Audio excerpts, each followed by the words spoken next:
bem-vindos quem está chegando. Hoje, quinta-feira, live A Terapeuta Responde. Toda quinta-feira a Dani vem aqui responder as perguntas que vocês mandam. Aí tem semana que tem pergunta, tem semana que não tem. Enfim, quando não tem, a gente escolhe um tema para falar. E antes da gente começar a live, lembrar que a gente já passou a primeira semana de julho. É bom quem quiser participar do grupo gratuito de meditação ativa já se programar, porque por incrível que pareça, no dia da meditação sempre acontece alguma coisa, né? A mente sabotando. A gente tem até o episódio lá no YouTube, o episódio número 29, o que é autossabotagem.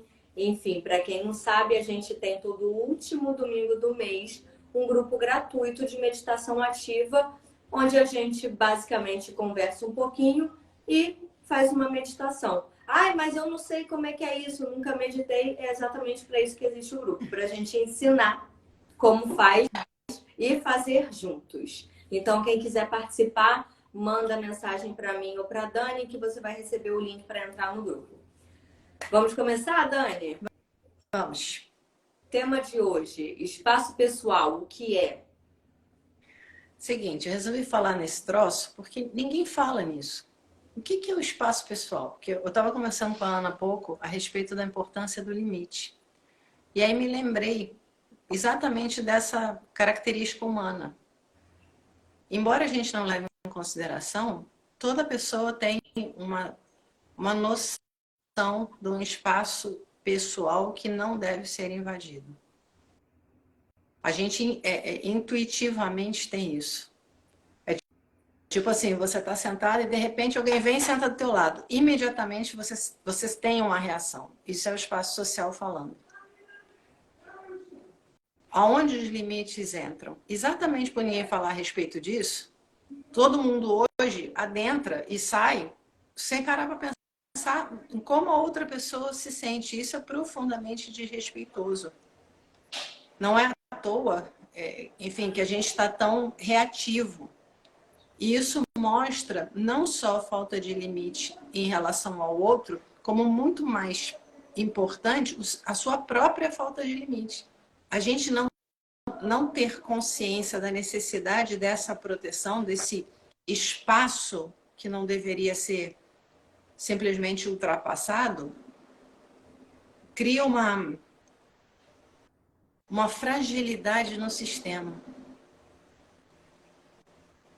Há um tempo atrás eu estava lendo o livro do Jordan Peterson falando não crie seus filhos para que eles se tornem pessoas com as quais você não gostaria de estar. E uma das questões básicas de mãe e pai é exatamente isso. Como colocar limites sem ser autoritário, sem ser ditador, sem ser isso, sem ser aquilo. E isso virou uma coisa esquisita exatamente por causa dessa falta de clareza com as necessidades individuais. Quando a ideia de colocar limites vira repressão, ao invés de criação de estrutura, as coisas se complicam. Porque, na verdade, o limite que os pais não dão, a vida vai dar. Porque a vida tem essa coisa, a vida é respeitosa.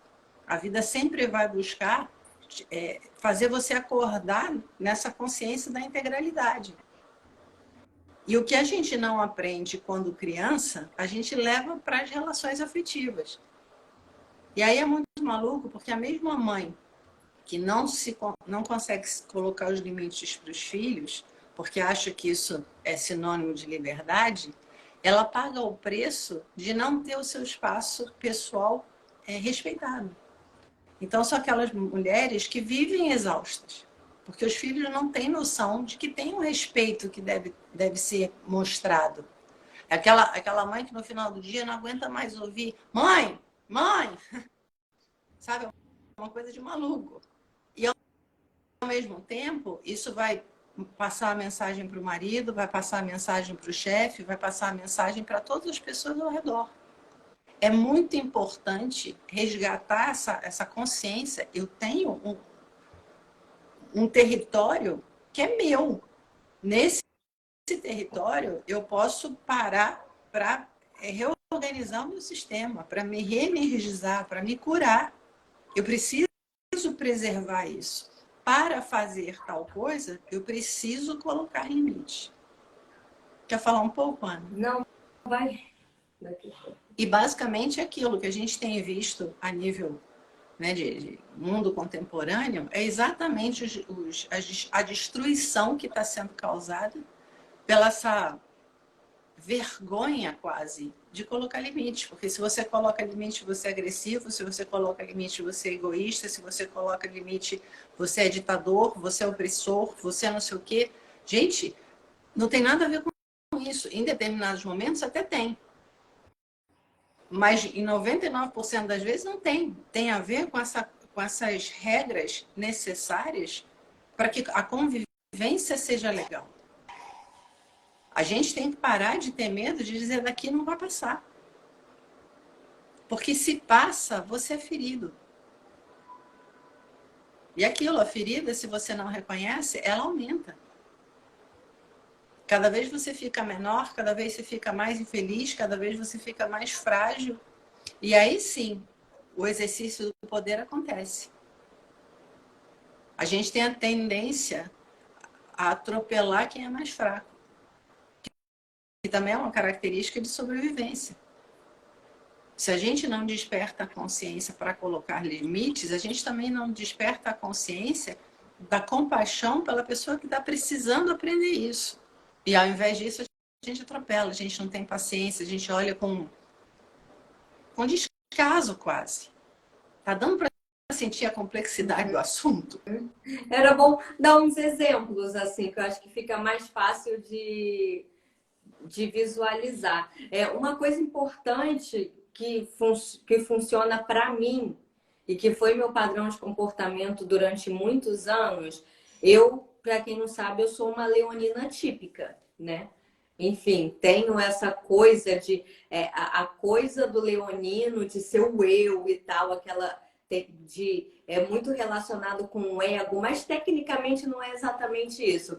Mas eu lembro de ter crescido a minha infância toda ouvindo que eu era egoísta. Que eu era egoísta, que eu era egoísta. Você é egoísta, você... E caramba, aquilo ficou um peso. Ficou um peso enorme, porque eu nunca me vi desse jeito. Em nenhum momento eu me vi dessa forma. O que eu via era, gente, eu preciso estar bem. Porque se eu não estiver bem, o que mais importa? E isso socialmente é chamado de egoísmo. E aí a gente cresce, como a Dani acabou de falar, a gente cresce com esse peso da culpa, se você pensar em você mesmo, e você fica adulta, vai se relacionar, vai ter um relacionamento de casal, e você leva esta bagagem para o relacionamento. Então, cada vez que o seu parceiro falar, te pedir alguma coisa e você, de repente, não puder ou não quiser fazer, ou achar que o pedido é um abuso, e não que seja má intenção da pessoa em pedir isso, em abusar, mas às vezes o outro não está vendo. Se você não coloca, como é que o outro vai ver? Então, cada vez que você quiser dizer não para o seu parceiro, ou para um colega de trabalho, ou na família, você vai se sentir absolutamente culpada. Quem nunca passou por isso? Você falar, eu não quero fazer isso, não tem nada a ver, essa pessoa está pedindo demais, eu vou ficar cansada, vai me esgotar e não vai dar certo. Aquela voz, sabe? Aquela voz interior que fala, gente, não, o caminho não é por aí. Mas aí a gente deixa a culpa tomar conta, porque o trabalho da culpa ao longo dos anos, ele é muito bem feito, né? Ele é muito bem feito, porque ele é feito desde criancinha. E a criança é muito vulnerável, né? Qualquer coisa entra. Ela não tem filtro para distinguir o que é certo e o que é errado. E aí você leva essa culpa. E se de repente por uma iluminação, um raio caiu na sua cabeça, ou então você entrou numa crise muito forte, porque geralmente é daí que o movimento vem. Você entrou numa crise muito forte e aí você decide, não, Agora eu vou começar a colocar limite. Não importa o que aconteça. Só que quando esse momento chega, você já está tão machucado que fica difícil. Mas ainda assim, com toda essa dificuldade, falando, não, eu vou adiante. E aí a gente começa a colocar o limite, é esse ponto que eu quero chegar. Inicialmente se sentindo culpada. Ok. Faz a primeira vez, vai morrer de culpa, vai chorar a noite inteira. Faz a segunda vez, quer dizer, depois que você chorou a noite inteira, você viu que o mundo não acabou. Faz a segunda vez, faz a terceira. Chega uma hora que isso integra dentro e a culpa some. Mas é uma coisa que a gente precisa exercitar e mais do que precisar exercitar, é trazer a consciência de que eu preciso me amar verdadeiramente. Não é, ai, eu me amo, ninguém mexe comigo, é aquele eu me amo na violência, né? Se alguém mexer comigo, eu dou porrada mesmo e não sei o que. Não. É se amar de verdade. E quanto mais você enraiza nesse espaço, mais fácil vai ficar para você colocar os limites. E chega uma hora que se você tem essa dificuldade, agora você não pode acreditar, mas chega uma hora que é natural. Às vezes você nem viu que colocou o limite. E Ana, é doido. A parte mais cruel dessa história toda é que todo mundo fala assim, mas é muito difícil dizer não. Mas é muito difícil dizer não. O que as pessoas não entendem é que quando você não coloca um limite, você já disse não. Só que você não teve coragem de manter ele. E aí o que você faz? Você sabota. Então, por que as relações morrem? Porque como eu não tenho coragem de dizer não, fazendo isso, eu perco a capacidade de dizer sim. Esse é o problema. Então, aquilo tem determinadas pessoas, aí vem a história da, ok, não importa o motivo, que seja culpa, que seja fraqueza, que seja fragilidade, eu vou engolindo. Eu vou engolindo, eu vou engolindo. Se eu estou convivendo com essa pessoa e estou engolindo, essa pessoa vai começar a se tornar tudo que eu não quero ver. Ela vai se tornar a pessoa com quem eu não quero estar.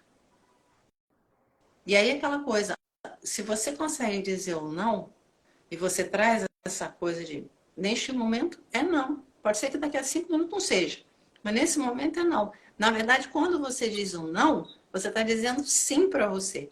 Quando você diz sim para você, você entra na saúde e aí você abre a comunicação.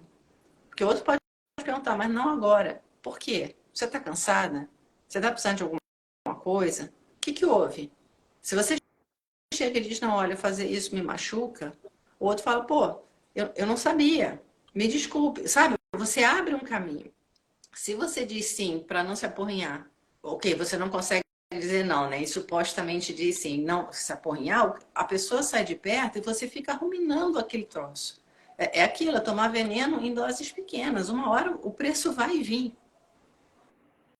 Então, quando as pessoas pensam em termos de relação, é aquilo, o ser humano é um ser social.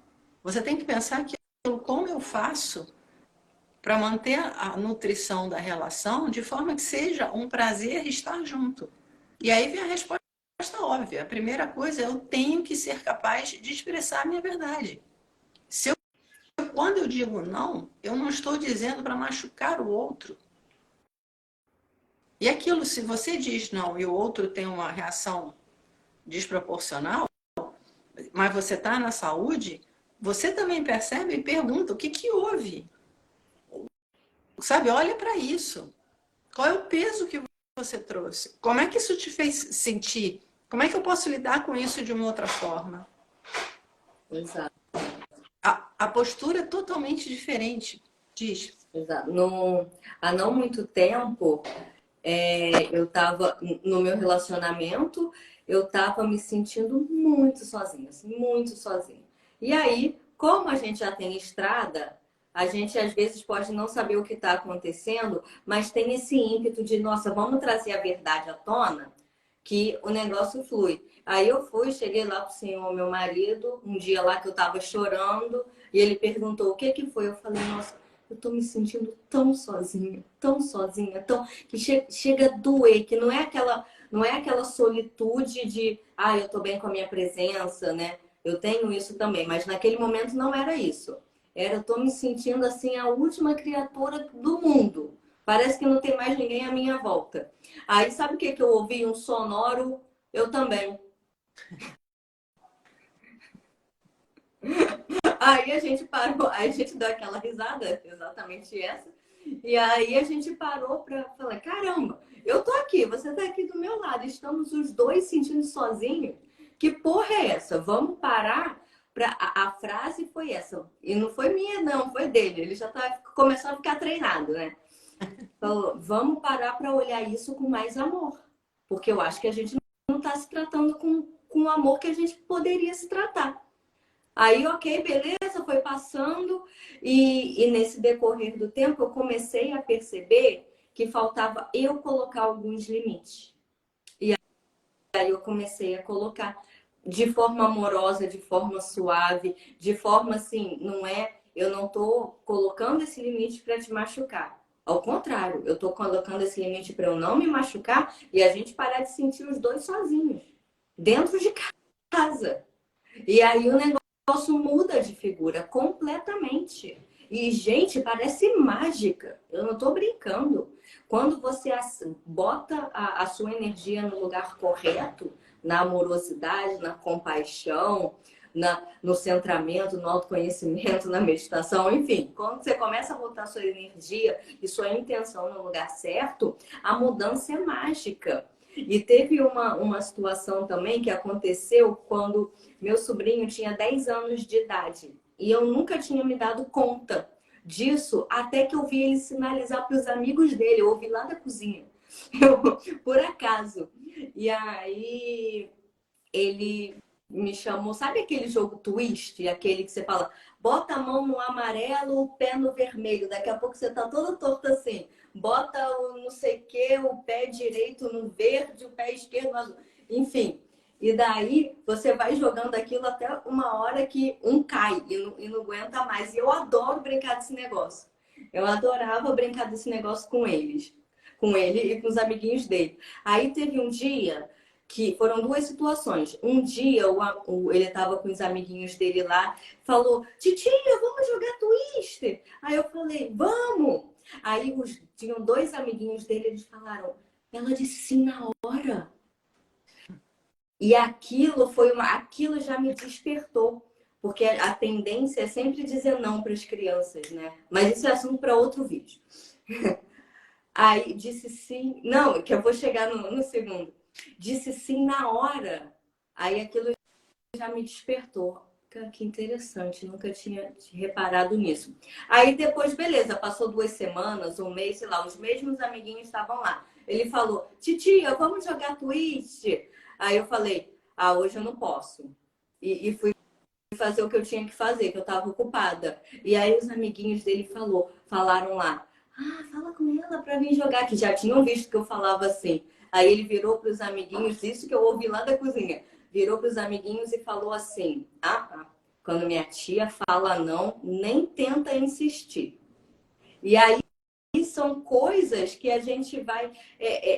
Olha o respeito que eu tenho por ele e olha o respeito que ele cria por mim, porque a gente pode ter essa relação de confiança quando é sim e quando é não é não. E essa clareza traz segurança, Ana. Uhum. Eu fiz o sinal quando você falou, pô, esse é outro assunto. Não, não é. É exatamente aquela coisa. A mãe, na verdade, ela tá tão sobrecarregada que aquilo, se tem amiguinho, vai brincar lá para ter uma trégua. Cai exatamente no lugar da falta de espaço social. Então, não é prazeroso estar junto, porque é exaustivo estar junto. Essa coisa tem que ser vista porque a exaustão te tira a possibilidade da alegria. Quantas pessoas, né? Assim, são muitas. Às vezes eu ia no clube aqui perto de casa e tal, no final de semana, você olha, cara, era bizarro, porque você via nitidamente os pais de saco cheio das crianças. E estavam de saco cheio porque aquilo são pessoas que não têm tempo para parar. Porque não sabem colocar limites. Porque limite é isso, porque limite é aquilo. Gente, limite é estrutura, é clareza. Se cada um tem uma função definida, quer dizer, tem um espaço definido, você não só tem mais respeito, mais facilidade da movimentação, como, na verdade, você abre um espaço de proteção para cada um, que é criativo. Que, aliás, é uma outra coisa que eu tinha falado com a Ana que eu queria falar, e mais adiante não vou falar mais disso, mas uma das coisas que eu percebi depois de muitos anos de meditação, que também eu queria ter aprendido 30 anos antes, não há nada mais meditativo, eu acho, do que você trabalhar a sua criatividade. E a criatividade no que eu falo é a criatividade no que você faz, que não tenha o julgamento, o objetivo, não, você faz por prazer. É aquele momento de nutrição, é o tricô, é o momento que você dança no banheiro, ou, sei lá, coisas que você faz simplesmente porque você gosta de fazer. Que aquilo abre um espaço criativo dentro de você. Eu acho que isso nutre demais essa força do espaço social. E se você observar, quem hoje tem tempo, por exemplo, para ter um hobby? É um negócio doido. E mais doido ainda é que não tem tempo porque não põe limite. Não tem tempo porque não se respeita. A gente fica andando em círculos. Ou as pessoas param, né? Outro dia eu estava pensando, ok, vou colocar uma pergunta de desafio. O que realmente o ser humano precisa para ser feliz? Se você parar para realmente mergulhar dentro dessa pergunta, você vai ver a quantidade de coisas que você tem que não precisava ter. Nem o tempo que você gasta em determinadas coisas, achando que isso aqui é porque o que você realmente precisa para ser feliz é muito pouco. Enquanto a gente fica fazendo essa caça ao tesouro através de montanhas e picos, você simplesmente não investe nessa simplicidade que é o que é realmente o caminho para você ser feliz. E começa nessa história, na manutenção do espaço social, na manutenção da tua integridade, dos teus limites, da tua capacidade de expressar a sua verdade. Se você não fizer isso, o resto só pesa. Engraçado esse negócio do o que realmente o ser humano precisa para ser feliz. Para quem ainda não sabe, eu moro no Porto, né, em Portugal, mas estou aqui em Lisboa fazendo um trabalho temporariamente. E daí eu aluguei um quarto para ficar aqui, né, dividindo o apartamento com uma outra pessoa. E eu tenho uma cama, uma sapateira, uma mesinha de cabeceira e esse armário que está aqui. Aqui é a porta. Gente, e eu trouxe poucas coisas de casa, né? Eu trouxe pouca roupa, pouco sapato, porque, enfim, não dá para botar a mudança numa mala. E teve um dia aqui que eu tava lá escovando, gente, tá tão fácil o meu movimento. E olha que eu não sou de juntar coisa em casa, hein? Eu tô sempre fazendo aquela limpa. Mas eu já sei que eu vou chegar em casa, eu vou fazer uma limpa nova, que eu tô vendo que eu preciso de muito menos e fica muito mais leve para viver. A gente se enche de coisa material para tentar preencher o vazio que está dentro. Só que o vazio que está dentro não é possível ser preenchido com coisa material. Ele só é possível ser preenchido com o ser. E se você está todo entulhado, principalmente dentro de casa, o ser não tem espaço para se movimentar em primeiro lugar. Então, vale a pena essa reflexão. Colocar os limites primeiro para os seus desejos sabotadores. Isso é muito importante, né, Dani? Você estava falando, me veio a imagem do viajante. Que, na verdade, nós somos os viajantes. A gente está viajando pela vida. Quanta bagagem você vai querer carregar? Se você, sabe, imagina que você está viajando a pé. Porque, no fim das contas, a vida a gente vive a pé mesmo. Qual a bagagem que você está querendo carregar? A troco do quê? Isso que a Ana falou né? Tá sendo fácil. Hoje eu olho aquilo. Para mim, o que é básico para ser feliz? Eu me sentir livre. Então, aquilo, até quando vem frio, que você começa a pôr um monte de roupa, no final do dia eu estou exausta, porque eu vou me sentindo oprimida para aquele monte de camadas e camadas e camadas. Agora, imagina com os deve, com os tem, com eu preciso, com... Enfim, se você for carregando esse troço todo, todas essas crenças, todas essas exigências, essa crítica, esse julgamento, cara, chega uma hora que é insuportável.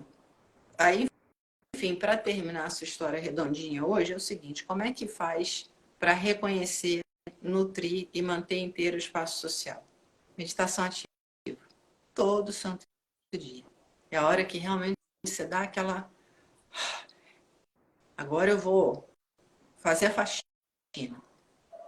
E é doido porque a gente não percebe, até por essa falta de consciência, né? Como é que é o organismo da gente? Nosso organismo é um organismo de carga e descarga. Carga e descarga. Aquilo que você come, digere e põe para fora.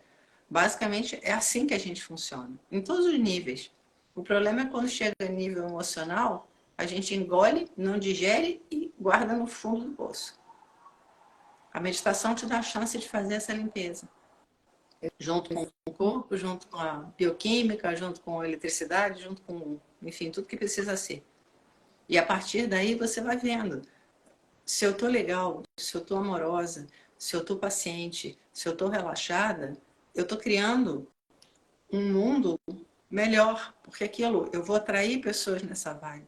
Eu vou ter mais compreensão, eu vou ter mais flexibilidade, eu vou ter uma visão mais clara. É engraçado que a gente estava conversando em termos de relacionamento, né? Quando você começa um relacionamento e não é meditativo, tem N gatilhos. Tá? Aquilo é o outro que dá uma opinião e de repente desencadeia um processo, você reage, faz e acontece. E aquilo, a frase falava dele, não falava da gente. Mas a gente já vai entrando naquele troço e vira um dramalhão. Com meditação, de repente a pessoa fala a mesma coisa que ele falou e te levava à loucura, você escuta e diz, não, isso é dele. Isso não é meu. Eu não preciso pegar isso. Aí você diz, ah, você parou de se importar? Não. Foi a hora que eu comecei a ser companheira mesmo. É a hora que eu olho e digo, tem um momento frágil dele. Eu não vou sobrecarregar com um dramalhão que não é nem meu. Eu vou me manter disponível. Sabe, eu vou mostrar para ele que tem uma amorosidade. Que eu ouvi e que entendo, mas não é uma coisa que eu possa fazer por ele. Mas eu confio que ele vai fazer. Sente, muda completamente. Agora, tem que ser diariamente, tem que ser um processo de reconexão, de enraizamento. E lembrando, a gente tem que fazer isso todo dia, porque todo santo dia a gente toma um monte de bordoada de todos os lados. E o sistema tem que digerir todo santo dia. Por isso que a gente fica aqui repetindo, meditações ativas tem que ser diariamente. Exato. E é bem legal a gente ver que a galera que está indo para o grupo de meditação está começando a criar o hábito de meditar e já está sentindo movimento na vida. Gente, isso é muito legal. Olha, não é à toa que todos os estudos sobre meditação que existem até hoje, não tem um estudo falando mal de meditação. Alguém já viu? Não existe falando que não dá efeito, que não dá resultado, que não melhora a ansiedade, melhora a produtividade, melhora a sensação de felicidade, aumenta a sensação de felicidade, melhora os relacionamentos, emagrece, sei lá, é tudo. Porque te bota no lugar. É isso. E aí, quando você está no lugar, o externo que está do lado de fora, né? O exterior automaticamente se ajeita. E Ana, eu não consigo. É engraçado. A pergunta que fica, a segunda é: por que é tão difícil fazer um movimento nessa direção? Isso é uma pergunta que assim, eu vejo N pessoas se debatendo. Eu quero sair do lugar, mas não mergulho. Então a questão é: olhe para isso. Se você precisa tão pouco para ser feliz, não vale a pena tentar de tudo? Experimenta. Na pior das hipóteses, você fez um movimento. Pois é. Ah, eu vi uma pessoa do Feng Shui falando outro dia, por que se você olhar para todos os animais, sei lá, quem tem pet, quem tem cachorro, gato, sei lá, se vê o cachorro brincando, o gato brincando lá com o arranhador, com a bolinha, na natureza você vê os pássaros voando, e você vê, sei lá, o urso panda caindo lá da árvore do bambu, brincando. Todos os animais prosperam, sem problema. O ser humano é o único animal que tem dificuldade de prosperar. E por quê? Porque a gente tem a capacidade de acreditar em fantasias. E aí a gente cria crenças que são apenas crenças, não fazem parte da realidade. O ser humano tem a dificuldade de prosperar porque acredita que não é capaz, que não merece, que não pode, que não consegue. Só que isso tudo é fora da realidade. Se você realmente acha eu não consigo, para mim mudar a minha vida é impossível, volta e lembra disso. O ser humano é o único animal que tem dificuldade em prosperar. E aí isso de repente já tira metade da bagagem. Fica esse recado aí pro final da live, porque só não tem a capacidade de prosperar, quer dizer, só tem a dificuldade de prosperar porque você acredita que não tem essa capacidade. Só que isso não é verdade. Ok? Ok. Galera, obrigada quem esteve até aqui agora. Que bom que vocês estão ouvindo. Mandem mensagem pra gente, conversem com a gente. A gente está aqui sempre para dar o nosso melhor. Né? Na verdade, a gente partilha o que a gente vê. E partilhar. E é isso. Quem quiser experimentar a meditação ativa, vem para o nosso grupo, que é todo último domingo do mês, às 10 horas da manhã, horário de Brasília. Então, isso quer dizer que nosso próximo encontro é dia 30 de julho. É isso. Um beijo e até a live de terça. Tchau, gente. Tchau.